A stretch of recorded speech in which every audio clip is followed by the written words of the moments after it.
in some big old dudes now. Them big old airplanes now. Holy moly.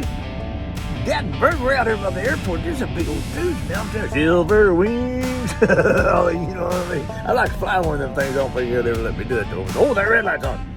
Well, hello everybody. Hope you're having a good day. We're coming to you live from Kansas City, Kansas.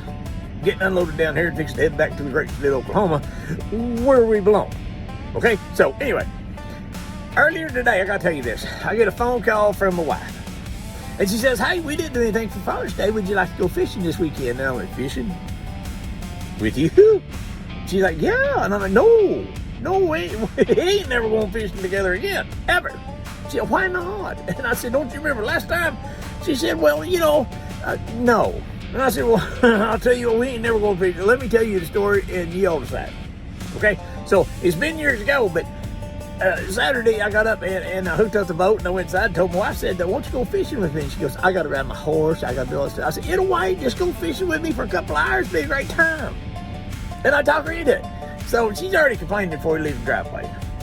But we get out to the lake, we launch the boat, we get over her and we pull in this cove and I'm working that cove, buddy, now. I'm trying everything I can. I'm pressing up there by the blows and it's a thinking and the water's going, you can see them striking and I'm you know what, I'm trying to pull fast, but I'll have a great time of my life. And I turn around, look at that, I caught a fish, and she's on the back of the boat with her feet up on the motor going, yeah. And I said, hey, if you're gonna fish, you gotta cast out there and reel it in.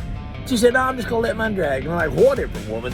So we go around the point, we get the next go, whoo, damn, I'm throwing a log of cheek and I'm pulling it in, get it back on the line, I'm pulling that dude in, I don't do anything. And about the time I heard this boat go, and I heard my wife go, excuse me.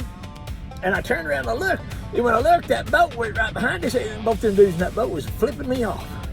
Then I told her, I said, get your pole in the boat, woman. We're gonna chase them down. So she got her pole in the boat finally.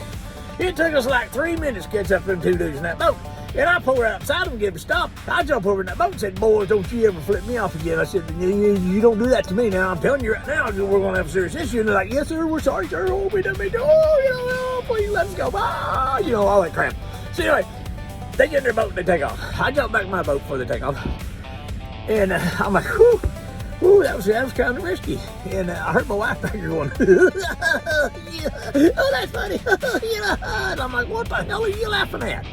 I could have got my caboose whooped in their boat.